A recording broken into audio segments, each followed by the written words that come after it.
কবুল করেছেন এবং আমরা উপস্থিত হতে পেরে মহান আল্লাহর দরবারে শুকরিয়া আদায় করি। সকল চাওয়াজে পড়ছি আলহামদুলিল্লাহ।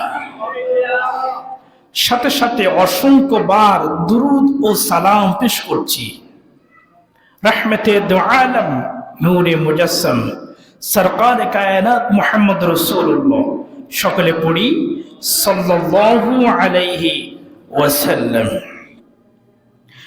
গত জুমায় একটা বিষয়ে একটা সূরা তাফসীর শুরু করেছিলাম, কিছু পড়েছি, তার ধারাবাহিকতা অনুসারে আজকে সেই সূরাতুল বুরুজ এর পরবর্তী কয়েকটি আয়াত আমি তেলাওয়াত করেছি। সূরাতুল বুরুজ থেকে কয়েকটি আয়াতে কারিমা তেলাওয়াত করেছি। আল্লাহ পাক রব্বুল আলামিন আয়াতের মধ্যে কি ঘোষণা দিলেন, আমাদের জন্য কি শিক্ষা রাখলেন, এই বিষয় নিয়ে আলোকপাত করার জন্য চেষ্টা করব। ওয়া তৌফিকি ইল্লা বিল্লাহ। প্রিয় বন্ধুগণ আমার, গত জুমায় আলোচনা করেছি আল্লাহ পাক রব্বুল আলামিন সূরাতুল বুরুজের মধ্যে আমাদেরকে জানিয়ে দেওয়ার জন্য, বুঝানোর জন্য তিনটা জিনিসের শপথ করেছেন। প্রথম নাম্বার শপথ হলো আকাশের শপথ, আকাশের মধ্যে যত নক্ষত্র আছে এগুলোর শপথ। দ্বিতীয় শপথ করেছেন বিচার দিনের শপথ। তৃতীয় শপথ করেছেন দ্রষ্টা এবং দৃষ্টির শপথ। এই তিনবার শপথ করে আল্লাহ পাক আমাদেরকে একটা মেসেজ দিয়েছেন। এই মেসেজটা অত্যন্ত গুরুত্বপূর্ণ আমাদের জন্য, বিশেষ করে মুসলমানদের উপর যখন জুলুম নির্যাতন চালানো হয় তখন মুসলমানদের জন্য সবচাইতে গুরুত্বপূর্ণ মেসেজগুলো। রাসূল করিম সাল্লাল্লাহু আলাইহি ওয়াসাল্লাম এবং সাহাবীরা যখন কাফের দ্বারা আক্রান্ত হচ্ছিল, কাফেররা যখন মুসলমানদের উপরে বিভিন্নভাবে আঘাত, অত্যাচার, হামলা, নির্যাতন চালায়, তখন মুসলমানদের অন্তরে একটা আবেগ আসে আল্লাহর প্রতি। আল্লাহ, তুমি কি কাফেরদেরকে চাইলে ধ্বংস করতে পারো না? তাহলে কেন করছো না? আরেকটা সহজ করে বললে পড়ি, ফিলিস্তিনের মুসলমানদের উপরে অত্যাচার চালানো হচ্ছে দীর্ঘদিন ধরে, চালাচ্ছে ইহুদি রাষ্ট্র, কাফের বেঈমানরা। আমাদের অন্তর একটা প্রশ্ন জাগে, উদ্ধৃত হয় যে আল্লাহ পাক এই কাফের বেঈমানদেরকে নষ্ট, ধ্বংস করে দিচ্ছে না কেন? সেই প্রশ্নের জবাব হচ্ছে আজকের তাফসীর। তারপরে ভারতের মধ্যে মুসলমানদেরকেও আঘাত করা হচ্ছে, মুসলিম বললেই তার উপর আঘাত চলছে। তাহলে ওই এলাকায়, ওই দেশে অথবা মুসলমানদের উপর যত জায়গার মধ্যে আঘাত করা হয় সেখানে আল্লাহর সাহায্য, দৃশ্যত কোনো সাহায্য আমরা দেখতে পাচ্ছি না কেন? তার প্রশ্নের উত্তর আজকের আলোচনার মধ্যে থাকবে ইনশাআল্লাহ। আল্লাহ পাক রব্বুল আলামিন মুসলমানদেরকে মেসেজ দিচ্ছেন রাসূলের মাধ্যমে। আল্লাহ পাক সূরাটা নাজিল করেছেন। গত জুমার মধ্যে শপথের ব্যাখ্যা দিয়েছিলাম, আকাশের ব্যাখ্যা দিয়েছিলাম। আল্লাহ পাক রব্বুল আলামিন বলছেন,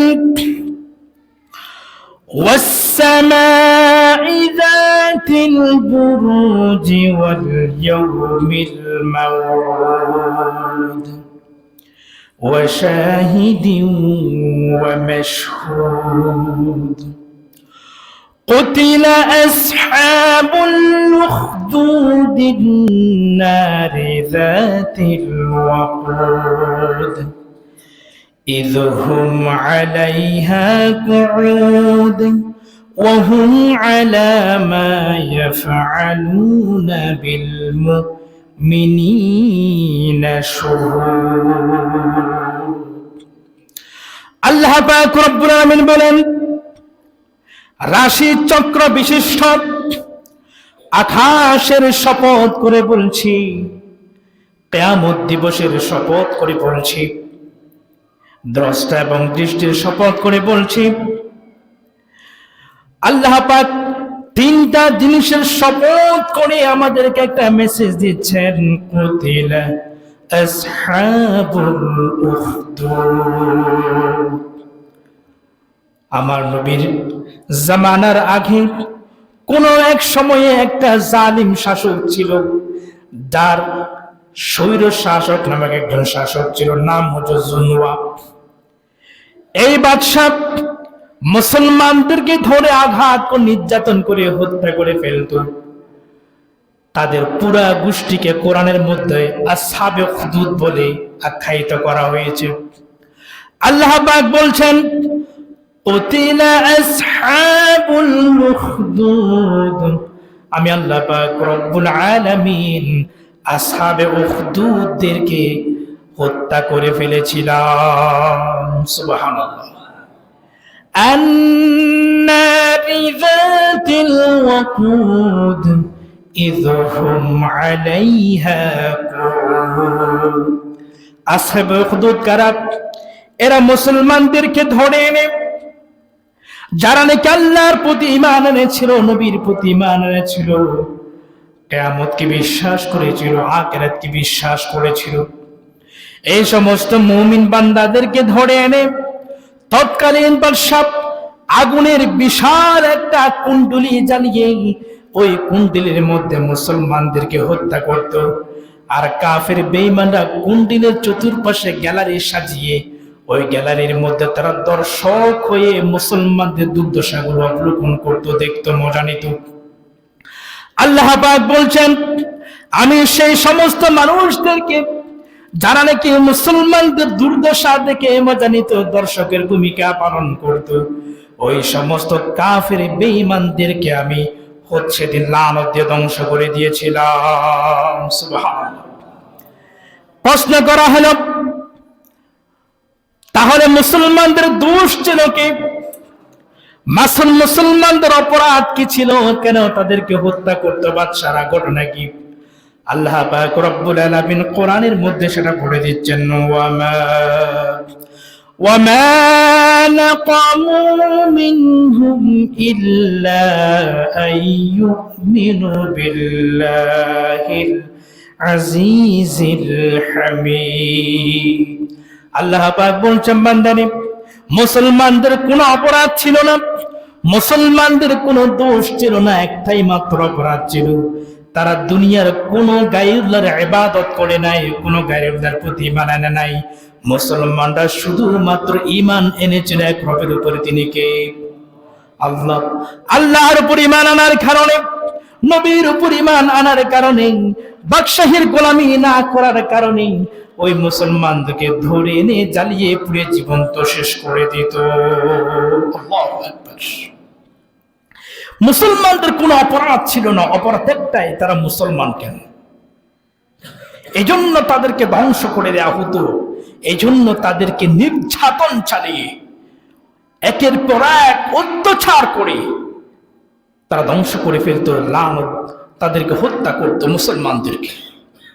আল্লাহ পাক নবীকে বলছেন, নবী, সে আসহাবে উখদুদ যারা মুসলমানদেরকে জীবন্ত আগুনে পোড়াতো, সে আগুনের কুণ্ডলীর মধ্যে পোড়ানোর সময় ওই কাফের বেঈমানরা চতুর্দিকে তারা দর্শকের ভূমিকা পালন করত, দর্শক হতো, তারা তাকিয়ে তাকিয়ে তামাশা দেখত।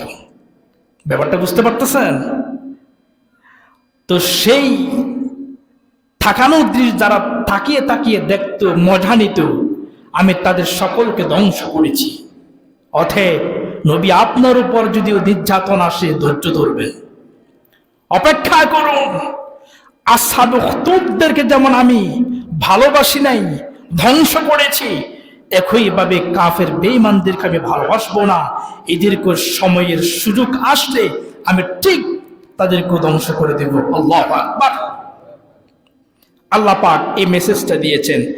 এখন আমি আপনাদেরকে যেটা জানাবো, তাফসীর ইবনে কাসীর, তাফসীরে জালালাইন, প্রায় সবকটি তাফসীরের মধ্যে তিরমিজির একটা হাদিসকে ঘটনা হিসেবে তারা বলেছেন, যে হাদিসটা রাসূল করিম সাল্লাল্লাহু আলাইহি ওয়াসাল্লাম বলেছেন। এই হাদিসের মধ্যে মুসলমানদের উপর কিরকম নির্যাতন চালানো হয়েছে তার একটা বর্ণনা দেওয়া হয়েছে, যেটা কতিলা আসহাবুল উখদুদ তাফসীরের মধ্যে আসছে। নবীজি মুহাম্মদ রাসূলুল্লাহ সাল্লাল্লাহু আলাইহি ওয়াসাল্লাম বিশাল একটা হাদিস বলেছেন। আমি সেখান থেকে দুই এক লাইন পড়ে অনুবাদের দিকে চলে যাব, কারণ পুরা হাদিস পড়তে গেলে আমার সময় কুলাবে না। قال كان ملك من الملوك وكان لذلك كاهن يكهن له فقال الكاهن انظر إلى غلاما فهم الآخر إلى الآخر। হাদিসের দুই লাইন পড়েছি, বিশাল হাদিস, প্রায় 1 পৃষ্ঠা কিতাবের মধ্যে আসছে এটা। নবীজি মুহাম্মদ রাসূলুল্লাহ, সকলে পড়ি, সাল্লাল্লাহু আলাইহি ওয়াসাল্লাম একটা হাদিস বলতে লাগলেন যে কোন এক সময়ে, অর্থাৎ ঈসা আলাইহিস সালামের যুগের কথা বলছেন, বেশি দেরি হচ্ছে না। আমি আপনাদেরকে আরো সহজ করে বললে খুব বেশি দেরি হবে না। নবীজির জন্মের কিছুদিন আগে, কিছুদিন মানে কয়েক বছর আগে, আসহাবুল ফিল হুস্তি বাহিনীর আব্রাহা বাদশার ঘটনা ঘটেছিল না?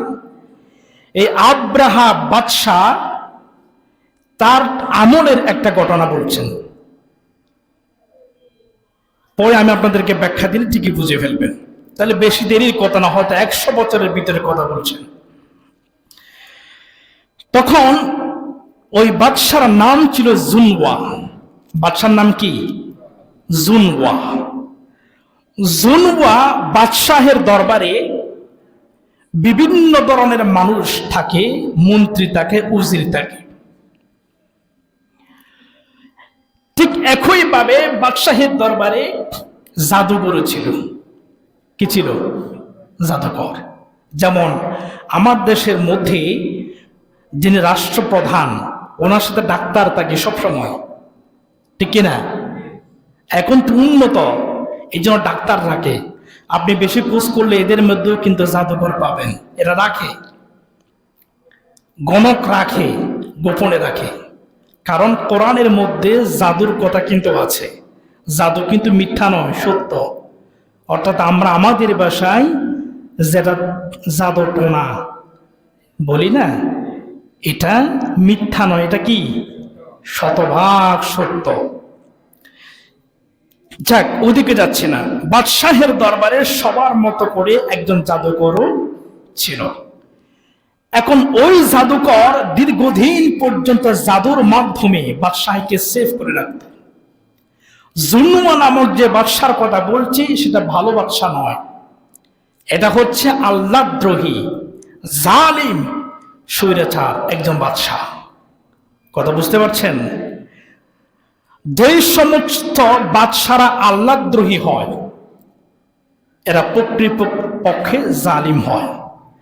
যে ব্যক্তির ভিতরে তাকওয়া থাকবে, আল্লাহর ভয় থাকবে, সে কখনো জালিম হতে পারে।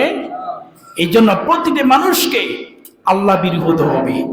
যে শাসক থেকে আল্লাহ বিরু হবে, দেশের মধ্যে শান্তি আসতে কোনো বাধা থাকবে না। আমার বন্ধু জুনওয়া নামক বাদশাহের সে জাদুঘর বাদশাহকে বলছে, বাদশাহ সাহেব, আমি তো বুড়া হয়ে গেছি, এত বুড়া হলাম, কোনদিন টুকপুস করে মরে যায় আল্লাহ জানে। তো আমি যদি চলে যাই, আপনার দেখভাল করার জন্য দ্বিতীয় আরেকজন ব্যক্তি লাগবে না? তো এখন দ্বিতীয় ব্যক্তি, এমন একজন ব্যক্তির দরকার যাকে আমার জাদুবিদ্যাগুলি শিখিয়ে দিতে পারবো, এবং আমি চলে গেলেও যেন আপনার কোনো অসুবিধা না হয়, সেজন্য একজন ব্যক্তি দরকার আছে। তো বাদশাহ বলল, ঠিক আছে, তুমি কাকে দিবা চয়েস করো। এখন জাদুকর বলছে, আমি বুড়া কোনো মানুষকে নিব না, যুবক থেকে একজন নেব। কারণ যুবককে শিখিয়ে দিতে পারলে সে দীর্ঘদিন এটা রাখতে পারবে। এবার বাদশাহের ওই জাদুকরের কথা অনুসারে সারা দেশের মধ্যে এলান করে দিল, সবচাইতে মেধাবী যে শিক্ষার্থী থাকবে তাকে যেন আমার দরবারে আনা হয়। সারা দেশে খুঁজে একটা মেধাবী সন্তান, একটা যুবক পাওয়া গেল, সবচেয়ে মেধাবী। এর কাজ হলো সে প্রত্যেকটা দিন জাদুকরের কাছে গিয়ে জাদু শিখবে, এবং জাদুকর যেদিন তাকে সার্টিফাইড করবে সেদিন থেকে সে রাজ দরবারে গিয়ে বাদশাহের দেখভাল করবে। প্রিয় বন্ধুগণ আমার, এই যুবক প্রত্যেকটা দিন বাড়ি থেকে বের হয়ে জাদুঘরের বাসায় গিয়ে, বাড়িতে গিয়ে নিয়ম মাফিক করে জাদু শিখে ফেলে, জাদু শিখতে চলে যায়। যেতে যেতে একদিন সে দেখতে পেল, আবিষ্কার করলো, যেই পথ দিয়ে সে জাদুঘরের কাছে যায় ওই পথের মধ্যে একটা গির্জা ছিল, খ্রিস্টানদের গির্জা। ওই খ্রিস্টীয় গির্জার মধ্যে তৎকালীন ইনজিল কিতাবের একজন আলেম, খ্রিস্টানের একজন আলেম, সে কিন্তু আল্লাহ বীর ছিল, খোদাওয়ালা ছিল। ওখানে বসে বসে ইবাদত করে যুবক হেঁটে যাওয়ার সময় ওই গির্জার মধ্যে একবার তাকায়, তাকানোর পরে তার বেশ ভালো লাগে। একবার দুইবার তাকানোর পরে পরের বার সে দেরি করলো না, গির্জার মধ্যে ঢুকে সে প্রশ্ন করলো সরাসরি ওই আলেমটা কি, সুবহানাল্লাহ পড়েন, কি প্রশ্ন করলো, যে তুমি যে গির্জার মধ্যে থাকো, তুমি যে ইবাদত করছো, এই ইবাদত কার জন্য করছো, কেন করছো, কি হয়েছে, আসে বিষয় আমাকে বলে দাও। এবার খ্রিস্টীয় সে আলেম তাকে আসল কথা বলল, আমি যার ইবাদত করে দুনিয়ার কেউ নয়, তিনি হলেন আকাশ এবং জমিনের মালিক একমাত্র আল্লাহ। একমাত্র, কেবলমাত্র আমি আল্লাহর ইবাদত করছি, এছাড়া অন্য কারো ইবাদত আমি করছি না। কিন্তু যুবক জানে দুনিয়ার মালিক তো তার বাদশাহ, বুঝাইতে পারি নাই, দুনিয়ার মালিক কে? যুবক জানে, কারণ ওই দেশের শাসক নিজেকে প্রচার করেছে যে আমি পুরো জগতের মালিক, আমি তোমাদের রব, একেবারে ফেরাও নম্বরদের মতো, বুঝেন নাই? এবার যুবক যখন তথ্য পেল যে আমি জুনুয়া বাদশাহ, যে যাকে রব হিসেবে জানি, আসলে সে তো রব নয়, এই আলেম তো বলছে রব নাকি আরেকজন, এবং উনি নাকি আসল রব, তাহলে ব্যাপারটা জানার দরকার আছে না নাই? যুবক কিন্তু মেধাবী, তার মেধা কিন্তু তাকে আর শান্তিতে থাকতে দিচ্ছে। এবার সে যাওয়ার সময় প্রত্যেক দিন ওই গির্জার মধ্যে ঢুকে আলেমের সাথে কিছুক্ষণ কথা বলে দাওয়াতি কাজ করি, আলেমের কাছ থেকে ইনজিল কিতাবের ইলমগুলো হাসিল করে নেয়, শিখে নেয়। পরে সেখান থেকে বের হয়ে জাদুকরের কাছে যাই। জাদুকর তাকে প্রশ্ন করে, তুমি দেরি করলা কেন?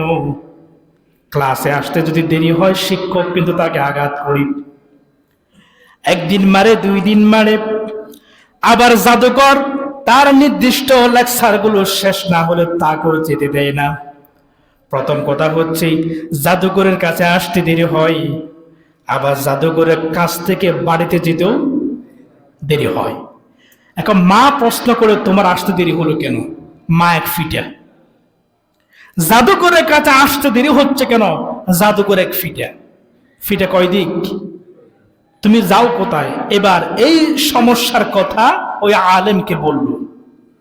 তা আলেম বলছিল, তুমি একটা কাজ করবা, একটা মিথ্যার আশ্রয় নেয়, কৌশলগত মিথ্যা। কি? তুমি জাদুকরকে বলবা বাড়ি থেকে বের হতে দেরি হয়েছে, আর মাকে গিয়ে বলবা জাদুকর থেকে বের হতে দেরি হয়েছে, তাহলে আর সমস্যা। হ্যাঁ, এরপর থেকে সে বুদ্ধিটা করলো, আর মার কাছে না।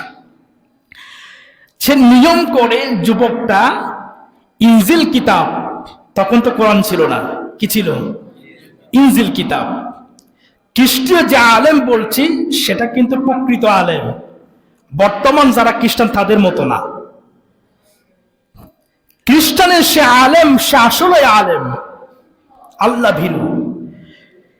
প্রত্যেক দিন যাওয়ার সময় তার কাছ থেকে কিতাবের আলেম শেখে, তারপরে জাদু শেখে।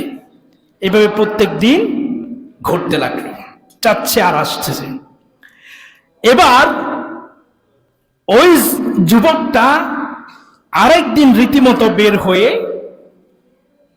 আলেমের কাছে গেল শিকার জন্য, শিখে জাদুও শিখলো। এবার সে বাড়ির দিকে রওনা হবে। বাড়ির দিকে যাওয়ার সময় হঠাৎ করে সে দেখতে পাচ্ছে রাস্তায় বিশাল আকার একটা বাঘ বসে আছে, ঠিক রাস্তার মাঝখানে। বাঘ যদি বসে থাকে, হিংস্র জন্তু, তাহলে মানুষেরা কি তার সামনে যেতে পারবে? কথা কয় না। কারণ বাঘ তো কাউকে চিনে, কথা কয় না, কাউকে চিনে। জঙ্গলের মধ্যে যদি আপনি চুরি কিংবা ডাকাতি করতে যান, জঙ্গলে পাহাড়া দেওয়ার জন্য আল্লাহ পাক বাঘ সৃষ্টি করেছেন। আর সে বাঘের কাছে গিয়ে যদি বলেন যে আমি কিছু গাছপালা কেটে নিব, তোকে 2 কোটি টাকা ঘুষ দিব, সে নিবে তো? কথা বলেন না? হিংস্র বাঘ এবার সে আলিশান করে রাস্তার মধ্যে শুয়ে আছে। ওই দিকের মানুষ এই দিকে আসতে পারে না, এই দিকের গুলা ওই দিকে যেতে পারে না, আবার কাছে গেলেও তো থাবা মারবে। মস্ত বড় বিপদ। এখন বাঘটাকে সরানো দরকার। তখন তার গুম পাড়ানি কোনো গুলি ছিল না। এখন তো আপনার লোকেরা এসে, সরকারি লোকেরা এসে গুলি মারে, গুম পাড়িয়ে বাঘটাকে উদ্ধার করে নিয়ে যায়। তখন তার এই ব্যবস্থা ছিল না। কি করবে? যুবক এটা দেখে সে বলল, এই তো আমার সুযোগ। যুবক বলছে, এটাই তো আমার সবচাইতে বড় সুযোগ। আমি চিন্তা করবে ভার, আমার কাছে 2টা এলেম আছে। কয়টা?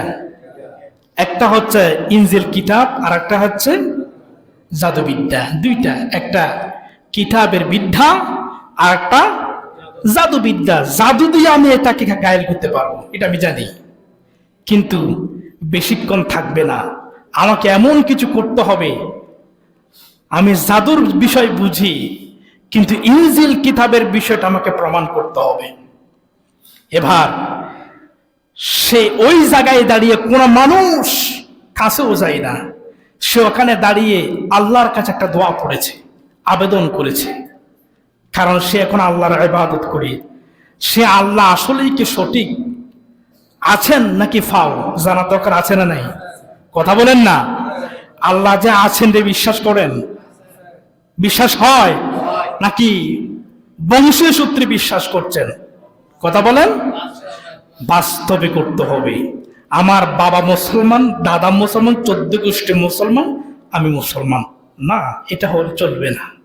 এটা এক সময় ঠিক আছে, কিন্তু বালেক হওয়ার পরে, বুঝার পরে বংশীয় মুসলমানের কোন বৃদ্ধি ইসলামের মধ্যে, তখন আপনাকে প্রকৃত মুসলমান হয়ে যেতে হবে। এবার আসেন, যুবক বলছে, আল্লাহুম্মা ইন কানা মা ইয়াকুলুর রাহিব হাক্কা ফাসলুক আন আকতুলাহা। আয় আল্লাহ, আলেমের কাছ থেকে আমি তোমার ইনজিল কিতাবের ইলম শিখেছি। আলেমের বক্তব্য হচ্ছে, তুমি একজন আছো যিনি আকাশ এবং জমিনের মালিক, তুমি নাকি সবচেয়ে বড় শক্তিমান, তোমার হাতে নাকি সবকিছু। যদি কথাটা সত্যি হয়ে থাকে, আমি ছোট্ট একটা পাথর এ বাঘের দিকে ছুঁড়ে মারবো তোমার নামে। তুমি যদি সত্য হয়ে থাকো, তাহলে বাঘটাকে তুমি মেরে ফেলো। সুবহানাল্লাহ। ফাসলুক আন আকতুলাহা, আমি মারবো ছোট পাথর দিয়ে, বাঘের কিচ্ছু হবে না। ছোট পাথর কেন, বড় পাথর মারলে কিছু হবে? কথা বলেন না। না, প্রিয় বন্ধুগণ আমার, ওই যুবক দোয়াটা পড়ল, আল্লাহর কাছে আবেদন করার পরে ছোট্ট একটা পাথরখানা নিয়ে কাছ থেকে নয়, দূর থেকে ছুঁড়ে মারল। পাথরটা উড়ে গিয়ে বাঘের গায়ের উপরে পড়লো। তাৎক্ষণিক বাঘ আঘাতপ্রাপ্ত হলো। বাঘটা চটপট চটপট করতে করতে জাগার মধ্যে সে মারা গেল। সুবহানাল্লাহ। তাফসীরের কিতাবের মধ্যে বলছে ছোট্ট পাথর লাগাতে কেমন করে ভাগ মারা যায়, এটা অবিশ্বাস্য ব্যাপার, অসম্ভব একটি ব্যাপার। কিন্তু অসম্ভব হলেও, অবিশ্বাস্য হলেও, কারো কাছে সম্ভব না হলেও একজনের পক্ষে সম্ভব। চিল্লায় বলেন তিনি কে? তাফসীর ইবনে কাসির বলছে বেশি দূরে যাওয়ার দরকার নাই।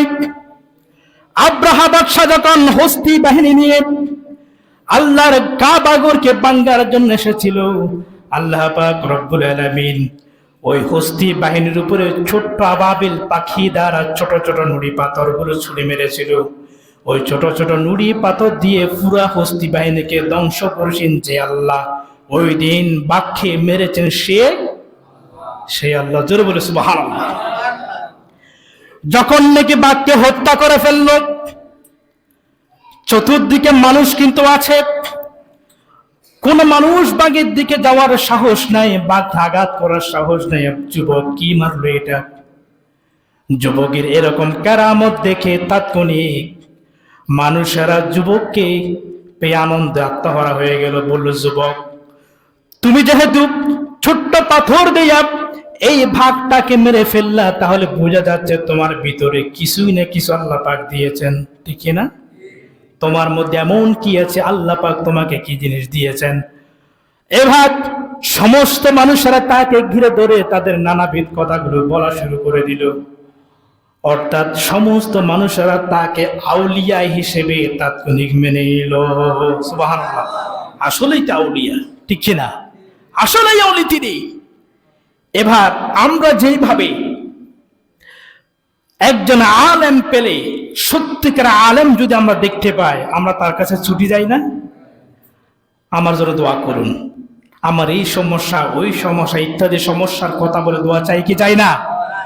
সমস্ত মানুষেরা ওই জায়গার মধ্যে গিয়ে যুবককে বলল, যুবক ভাই, হুজুর আমার জন্য দোয়া করুন। সমস্ত মানুষের এবার লাইন ধরছে যুবকের পেছনে। জোরে সুবহানাল্লাহ। একটু জিকির করি সুবহানাল্লাহ। ইল্লাল্লাহ সুবহানাল্লাহ।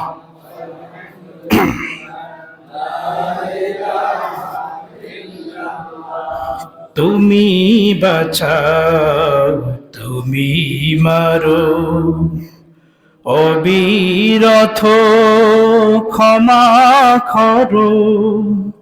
ধরার যে জন তাকে ধরো, ধরার যে জন তাকে ধরো। তোমার মুঠোয় সবই আল্লাহ। সুবহানাল্লাহ। লা ইলাহা ইল্লাল্লাহ।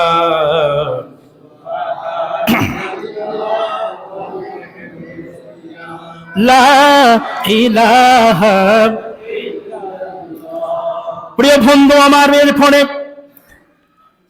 যুবক যখন সমস্ত মানুষের কথাগুলো শুনতে লাগলো, যুবকের কাছে দুইটা জিনিস আছে, ইনজিল কিতাবের ইলম এবং জাদুবিদ্যার ইলম।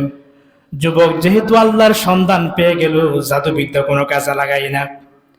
যুবক বলছে, জাদুবিদ্যা ফাও ফাও মানবো না, এগুলো দরকার নাই, আমার লাগবে এক আল্লাহর ইলম গুলো। আল্লাহ পাক যার সাথে আছে, পৃথিবীর কোনো কিছু আর তার দরকার হয় না। প্রিয় বন্ধু আমার, মানুষেরা আসতে লাগলো। একজন অন্ধ এসে বলছে, আমার দীর্ঘদিন পর্যন্ত চোখে দেখতে পাই না, বহু চিকিৎসা করেছি, তুমি একটু আমার চোখগুলো ভালো করে দাও। এরপরে আল্লাহকে দোয়া করে তিনি চোখগুলো ভালো করে দেন। সুবহানাল্লাহ পড়েন। কুষ্ঠ রোগী আসে, সাদা শরীর, সারা শরীর সাদা, এমন রোগী এসে তাকে বললে আল্লাহর কাছে দোয়া করে সারিয়ে দেন। যে যতগুলো সমস্যা নিয়ে আসুক না কেন, আল্লাহর দরবারে দোয়া করে সবগুলো ঠিকঠাক করে দিচ্ছেন। যারা নাকি সুস্থ হয়ে যাচ্ছে, তারা ওই যুবক থেকে ফিরে যাবে নাকি? হ্যাঁ?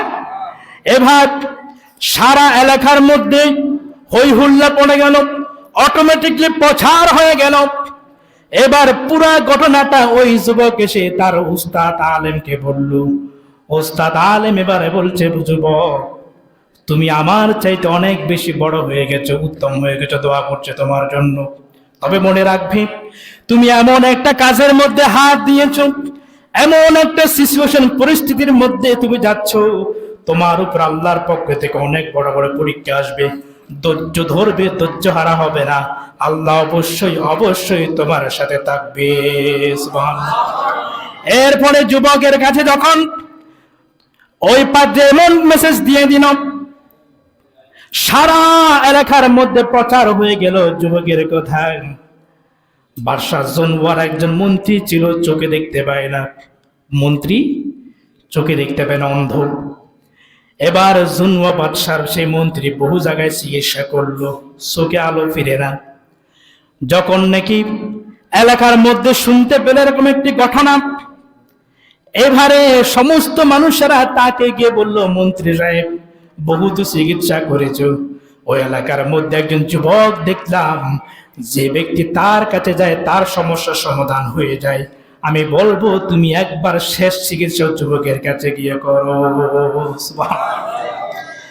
এইবারে ওই অন্ধ বাদশা, অন্ধ মন্ত্রী সেই যুবকের কাছে গিয়ে বললে, আবেদন করলো, যুবক আমি তোমার কাছে আসছি হুজুর, আমার চোখগুলো তুমি ভালো করে দাও, বিনিময়ে যত টাকা লাগে তোমাকে দেব। সুবহানাল্লাহ পড়ে। এবার যুবকের কথা দেখেন, যুবক বলছে, ইন আউনতা রাদাত্তা বাসরি ফালাকা কাযা ওয়া কাযা قال له لا أريد منك هذا ولكن أرأيت إن رجع إليك بصرك أتؤمن بالذي رده عليك قال نعم قال فدعا الله فرد عليه بصره فآمن الأعمى। হাদিস বললাম এইটা। ওই যুবক বলছে, তুমি আমার কাছে চোখের দৃষ্টি ফিরিয়ে দেওয়ার আবেদন করেছো, আমি তো কারো চোখের দৃষ্টি ভালো করতে পারি না। সুবহানাল্লাহ পড়েন। আসলে যারা সত্যিকারের আলেম হয়, সত্যিকার আল্লাহর বলি হয়, তারা বলে আমি কিছুই করতে পারি না, করেন একজন, তিনি কে? ওই যুবক বলছে, তুমি যদি আমার কাছে বারবার করে আবেদন করো, আমি কিছুই করতে পারবো না, তবে আমি একজন এমন এক আল্লাহর প্রতি ঈমান এনেছি, যার কাছে বললে পড়ে তাৎক্ষণিক কাজ করে দেয়। আমি সেই রবের কাছে বলবো, এই রব যদি তোমার চোখের শক্তি ফিরিয়ে দেয়, দৃষ্টি ফিরিয়ে দেয়, আমাকে ওয়াদা দিতে হবে তুমি মুসলমান হবে কিনা। সুবহানাল্লাহ। দৃষ্টি ফিরিয়ে দেওয়ার বিনিময়ে কোনো সম্পদ আমি নেব না, দৃষ্টি ফিরিয়ে দেওয়ার বিনিময়ে কোনো টাকা পয়সা আমি নিব না, তবে তুমি যদি চোখে দেখতে পারো, যে রব তোমার দৃষ্টি ফিরিয়ে দিবে, সে রবের প্রতি ঈমান আনলে পরে আমি করে দিতে পারি। এবার মন্ত্রী বলছে, তুমি যা বলো তাই করব, তারপর আমার চোখ চাই। সুবহানাল্লাহ। এইবার আল্লাহর কাছে দোয়ার আবেদন করল। দোয়ার আবেদন করে যুবক ওই মন্ত্রীর চোখের মধ্যে হাত বুলিয়ে দিল। হাদিসের ভাষার মধ্যে বলা হয়, তাৎক্ষণিক সেই চোখে ওই মন্ত্রীর চোখ দুটো ভালো হয়ে যায়। এরপরে মন্ত্রী বলেছিল, যদি আমি চোখে দেখতে পারি, ও যুবক তোমার রবের প্রতি আমি ঈমান আনব। এবারে যুবক যখন চোখে দেখতে পেল, ফাআমানাল আ'মা, ওই অন্ধ ব্যক্তি তাৎক্ষণিক আল্লাহর উপরে কালেমা পড়ে ঈমান নিয়ে আসলো। সুবহানাল্লাহ। এবার যুবকের ইশারায় যখন সবকিছু হয়ে যায়, পরের দিন মন্ত্রী যায়, যাওয়ার পরে বলে, বাদশাহ তাকে দেখে বলছে, মন্ত্রী অন্ধ ছিল না? হ্যাঁ। চোখে কেমনে দেখো? ওটা আমার রব আমাকে ভালো করে দিয়েছে। সুবহানাল্লাহ বলবেন না? রবকে? মন্ত্রী জানে রবকে, বাদশাহ জানে রব নিজে, মানে আমি জুনওয়া বাদশাহ জানে আমি নিজেই রব। কালকেও মন্ত্রী জানতো মন্ত্রীর রব তো জুনওয়া বাদশাহ। আজকে যখন সে রাজদরবারে গেল, বলছে আমার রব আমাকে চোখের দৃষ্টি ফিরিয়ে দিয়েছে। বাদশাহ বলল, হ্যাঁ আমি তো তোমার রব, আমি তো ফিরিয়ে দিব। নাউযুবিল্লাহ। বুঝেন নাই? মনে মনে মন খেলা। এবার মন্ত্রী বলছেন, না তুমি আমার রব নয়। হ্যাঁ, কে তোমার রব? আমার রব ইনি, যিনি আমাকে গতকালকে চোখে দৃষ্টি ফিরিয়ে দিয়েছেন। আমার রব তো তিনি, যিনি আকাশ এবং জমিনের মালিক। তিনি কে? আল্লাহ। এবার বাদশা সুলগানি শুরু। আমার দেশের মধ্যে আমি রব ছাড়া অন্য একজন হতে পারে, এটা তো মানতেই পারি না। তুমি এমন তথ্য কোথায় পেয়েছো? কিভাবে হয়েছে? বিশাল একটা এরপরে ঘটনা ঘটলো। আমি সামারাইজ করতেছি। ওই যুবকের ওস্তাদকে ধরে আনলো, যুবককে ধরলো, আরো যারা মুসলমান হলো সবাইকে ধরে এনে নির্বিচারে সকলকে হত্যা করে ফেলো। নাউযুবিল্লাহ। সময় নেই, তাই আজকে সংক্ষেপ করলাম। ইনশাআল্লাহ এই ঘটনাগুলো আগামী জুমার মধ্যে আলোকপাত করার চেষ্টা করব।